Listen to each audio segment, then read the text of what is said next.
All right, they asked me to pick my 3 most memorable moments from the first 25 years of the 21st century, sports related. I limited myself to 2 Boston and 1 non-Boston. I tried to pick ones where I was at the game. So the first one is the Super Bowl with the Pats Rams. 2002, February. I was down in New Orleans all week covering it for ESPN.com. It was my first year there. I had to write a column after the game. The Patriots were the underdog. It was after 9/11. The whole week in New Orleans, all the Rams fans were just strutting around with their chests out. They thought they were going to kill the Pats. And the game starts. We take a lead. We go into halftime with the lead.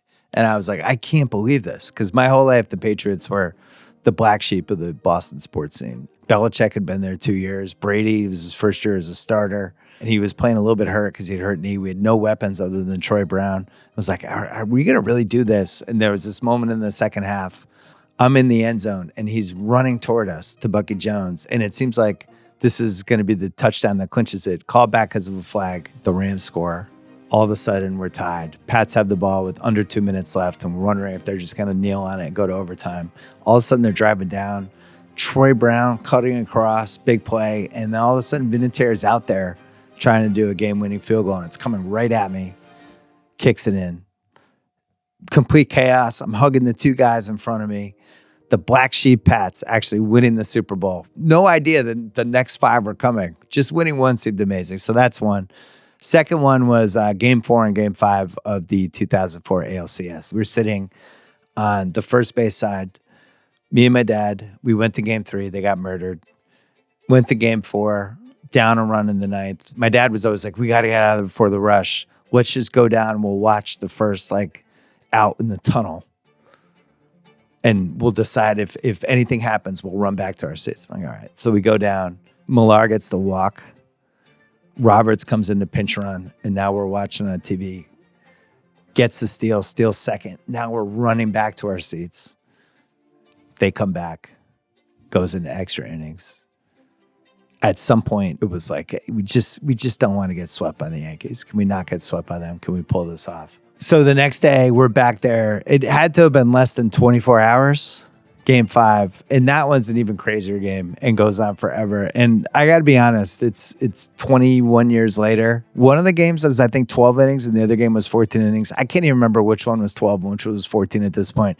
It's all one giant blur of a heart attack. And over Ortiz was coming through. Everything is telling us the Red Sox are going to blow this. And yet, that was one of the things about being a Red Sox fan.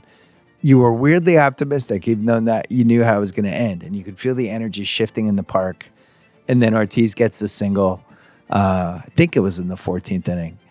And we send the Yankees back to New York. We left Fenway actually thinking we could go in Yankee Stadium and potentially beat the Yankees and make the World Series. And at the same time, I did not go to New York for Game 6 and 7 because I didn't want to be there if they lost. So you still had your guard up. And think about my dad and I in the tunnel watching those first couple pitches and at-bats in the 9th inning, knowing that we should probably leave because the Red Sox weren't going to come back, but also knowing we shouldn't leave because they might come back. And the moment there was hope, we were back. That was what it was like to be a Red Sox fan. Now we've won 4 World Series. I don't know how we did it. Third one. So 2011, we had just launched Grantland, and I went to Dallas to write about games 3, 4, 5 of the Dallas-Miami series. And Miami had won the first game. They were about to win the second game, and Dallas came roaring back and tied the series. So now it was 1-1. And this was the first year of LeBron and Wade and Bosh. And nobody really thought Dallas was going to win the series. Game 3, Wade was incredible, but there was something off with LeBron, and you could see it. And it just felt like the door was open for Dallas. And Dallas didn't win Game 3, but LeBron wasn't playing well. Wade had played the greatest game I'd ever seen him play and was just the alpha out there and just looked awesome. And at some point, it was like, all right, LeBron will get going the next game. Game 4 and Game 5 were, I think, the best basketball games I've ever seen in person from an excitement energy standpoint that didn't involve the Celtics. The crowd was awesome, and Dallas just kept coming back, and guys like Jason Terry were making shots, and Miami, you could feel the energy of the crowd and the tension of the game start to break them a little bit. And at some point, it felt like a sports movie. And I think it was Game 5. Terry made an all-time heat check 3 from like 28 in the last minute. And the crowd went as crazy as you could ever imagine. Just bonkers. Just complete chaos bonkers. And Dallas ended up taking the 3-2 lead for the series. But that whole whirlwind of those 3 games and how feeling a series shift when you're sitting in your seat and you feel like NBA history, something is shifting. And in that moment, thinking like, oh man, this Wade, LeBron, Bosh thing, like these guys might not win the series. Like they were telling us they're going to win 8 titles. And what happens if they don't win this? And then what happens for Dirk if he does win this? There were just all of these things all of a sudden that were in play. And now, LeBron rebounded. He won the title in 12. He won the title in 13 and 16 and 20.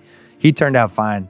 But in that moment, it felt like something significant was happening. And something did for Dirk and for the Dallas fans. But it was really, really cool to be there. So those would be 3 of the many great things I've seen this century.